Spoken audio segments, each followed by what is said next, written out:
Hürmetli vatandaş, bugünkü leksiyelerimizle başlayımız. Leksiye dersi de gacırız. Washington'dan sözleyimiz. Bugün çizlağı 2024 yıl 4. ayının 11. günü hürmetli vatandaş. Bugün sizlerge sözleydiğin leksiye 2 parça. Mesela leksiye de evvel değil. Size gacırız. Washington'dan sözleyimiz vatandaşlar.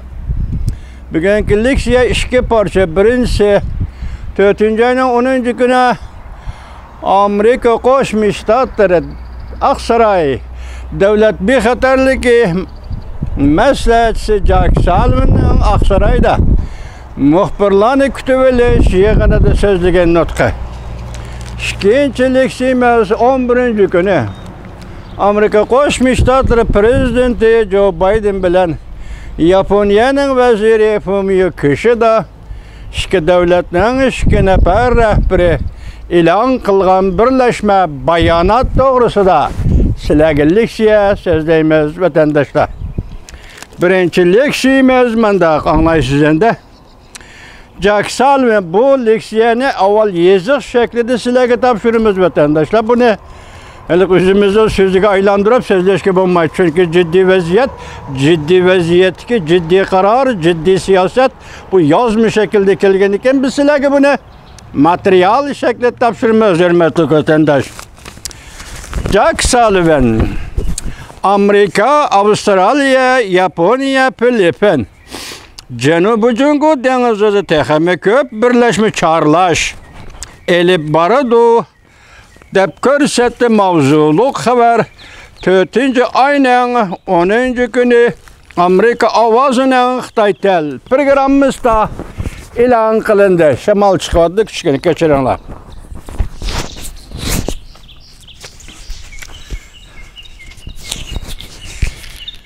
Haber mundak başlandı vatandaşım. Haber mundak başlandı. Amerika Koşmuş Ştatları Devlet Bexatarlığı Məsləhətçisi Jack Sullivan haftanın 2. günü yani 4. ayının 10. günü Amerika, Japonya, Filipin devlet rehberleri yukarı dercilikle söhbeti ötküzüş payıtıda. Ötken haftanın ahırda Amerika, Avustralya, Filipin ve Japonya birleşme harbiy manevr ötküzgendiğin kiyen tört devletlerin bunun kiyen Cenubi Cungu denizde de.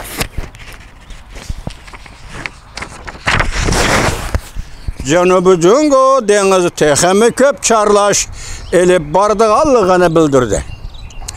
Cungu talaş tartış bulup atkan Cenubi denizde Filipin besem işletkendiğin kiyen tört devletlerin harbiy parxotları harbiy manevr ötküzdü.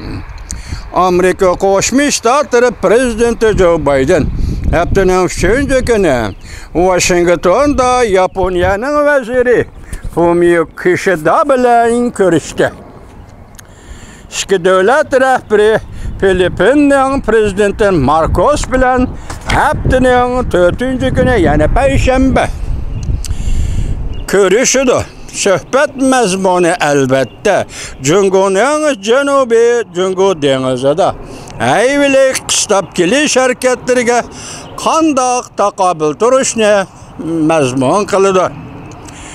Jack Sullivan Bexatarlık Məsləhətçisi Aksaray Bexatarlık Məsləhətçisi Jack Sullivan yukarı dercilikler yığınıdın burun Aksaray'da ötküzülgen muhbirlarını kütüveliş yığını da mundaq görsetti. Deniz armiya çarlaş cehetten etkanda.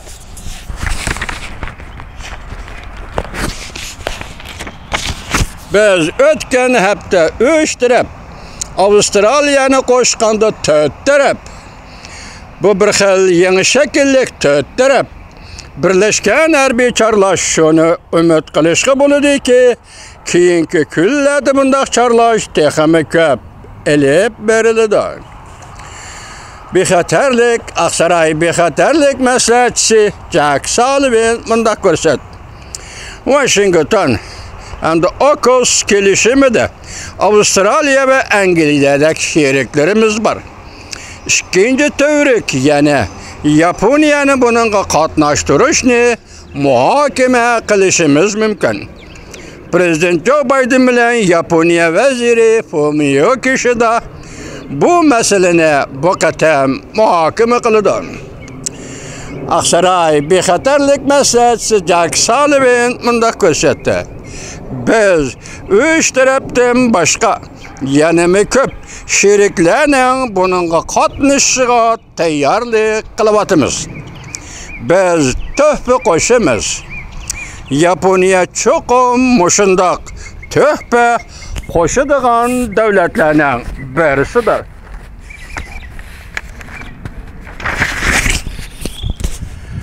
Yaponiya birligi, Yaponiya belki halkılık, iktidarlık, töhfa qo'shquchi davlatdir. Jack Sullivan munda ko'rsatdi. Ata, ular so'zlashganda sen shuni ko'rib olasanki, bu bizning oldimizga qarab qadam tashlash nishonimizdir.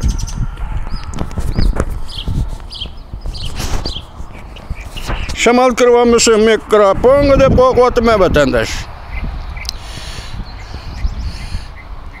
Bexatarlik meselesi Jack Sullivan yana munda ko'rsatdi. Prezident Joe Biden bilan Fumio Kishida davlat mudofaasini kuchaytirish uchun hamkorlashidir va havo bo'shligi tadbirlariga izlanadi. Haftaning birinchi kuni Yaponiya NHK televiziyasining ziyoratini qabul qilganda Aksaray bexatarlik maslahatchisi Jack Sullivan mundaq ko'rsatdi. Yaponiyaning vaziri Fumio Kishidaning 2025-yili 3-oyning oxiridan buron umumiyuzlik diqqat vatandoshim, Yaponiya barliq harbiy harakatlarni birlashtirib, yangi Yaponiya qo'g'dinish qismlarining bosh shtabini qurish to'g'risida to'xtaldi. Ala shaharni. Shunaqay angladingizmi? Yaponiya shuna qaraganda normal davlatga qaytamdi nima? Yaponiya davlat mudofaa ministerligi ta'sis qilamdi nima? Yaponiya muntazam askar yoki harbiy qo'shinlar tashkillamdi nima? Bu yerda deyilmidi, Jonanxay. Men shuni tahlil qilib baxtam. Kechiring, Jonanxay. Jack Sullivan mundaq ko'rsatdi. Bexatarlik maslahatchisi Jack Sullivan mundaq ko'rsatdi. Prezident Joe Biden Yaponiya vaziri Fumio Kishidaga to'liq va'da berdi.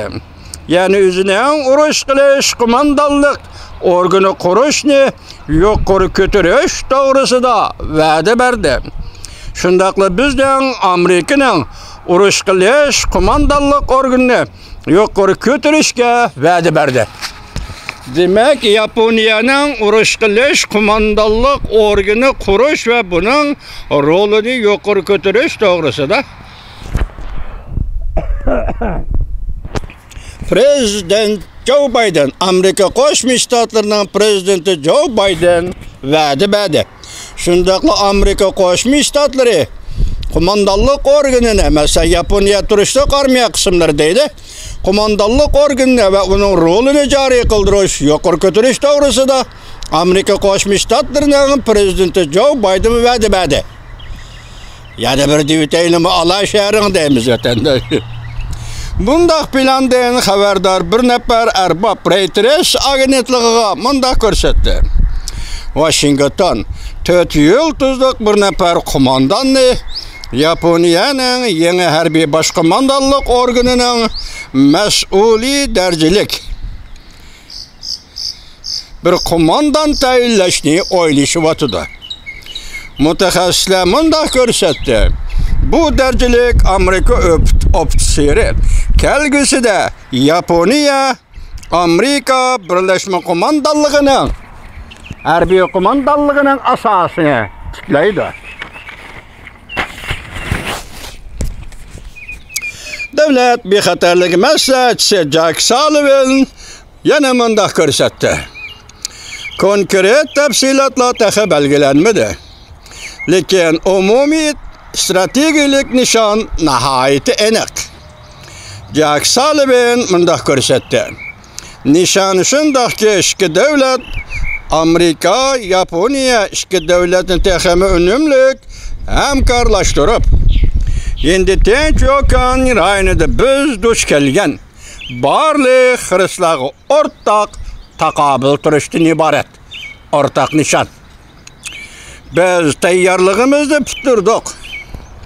Yaponiya bizning Yaponiyada turishli qo'mondonlik organimizni kuchaytirish jihatda bizning urush qilish qo'mondonligimiz bilan Yaponiyaning urush qilish qo'mondonligini birlashtirish, moslashtirishni oldiga bir qadam, moslashtirishni kapolatga ega qilish jihatda oldiga bir qadam tashladi. Chunki biz har qachon tahdidga to'lib toshgan xiristlarga, bu dunyoda har qachon tahdidga va xiristga to'lib toshgan bir rayonda o'rtaq hamkorlashishimiz kerak. Deydi, chunki biz har qachon tahdidga to'lib toshgan va xiristlarga to'lib toshgan bir dunyoda har qachon tahdidga va xiristga to'lib toshgan bir rayonda o'rtaq harakat qilishimiz kerak.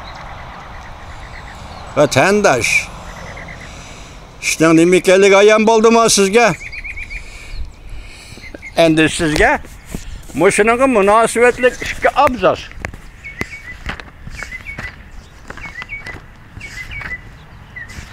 Vaziyatni sizga topshiraman vatandoshim. Birinchi abzas vaziyat. Sizga ma'lum, Amerika Qo'shma Shtatlarining sobiq davlat ishtirokchisi Mike Pompeo 4-oyning 10-kuni Yangi Tangliqlar televiziyasiga mundaq ko'rsatdi. Sobiq davlat ishtirokchisi Mike Pompeo mundaq ko'rsatdi. Amerika Qo'shma Shtatlari Tayvanning mustaqil davlat ekanligini diplomatik ravishda e'tirof qilishi lozim. Amerika Qo'shma Shtatlari Tayvanning mustaqil davlat ekanligini diplomatik ravishda e'tirof qilishi lozim. Sobiq davlat ishtirokchisi Mike Pompeo 4-oyning 10-kuni Yangi Tangliqlar televiziyasi. Bu ketdimi? Ikkinchisiga quloq soling vatandoshlar.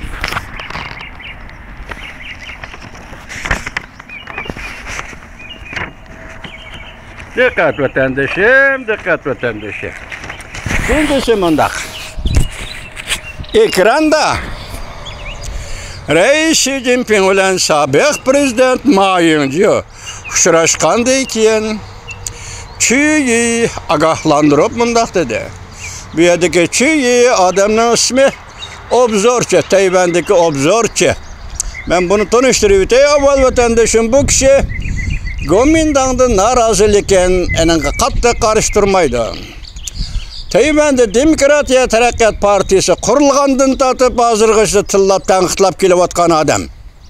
Yoki prezident Tsai Ing-wen hukumatini tillab tanqidlab kelayotgan odam. Bu kishining maydoni Jungo Kompartiyasiga yaqin. Ya'ni kommunist parast odam. Chuyi endi mayada deydi. Beijingda Rais Xi Jinping bilan Tayvanning sobiq prezidenti Ma Ying-jeou ko'rishgandan keyin dedi. Diqqat vatandosh. Ogohlantirib Chuyi apandi mundaq dedi.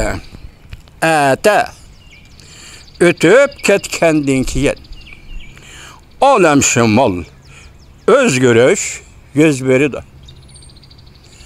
Ata o'tib ketgandan keyin olam shimol o'zgarish yuz berdi. Qayerda? Tayvan bo'g'izidimi? Dunyodami? Bu anaqa emas. Anlab baktım, muşu gapni degani yo'q, lekin echipmagan. Buning qarta yozilgan inkaslarni ko'rdim. Bu kishi hammasi maqtabdi. Hech berilmagan. Bu kishi deydi, muşu ata o'tib ketgandan keyin bu ata Amerika Washingtondaki Yaponiya Amerika birligi va ittifoqi qartilgan atami va yoki Tayvan bo'g'zining vaziyati qartilgan vaqami atami va yoki sobiq prezident Ma Ying-jeou bilan rais Xi Jinping ko'rishgandan keyingi atami bu tarafi anaqa emas. Bular mushu ata o'tib ketgandan keyin olamshimol o'zgarish yuz berdi.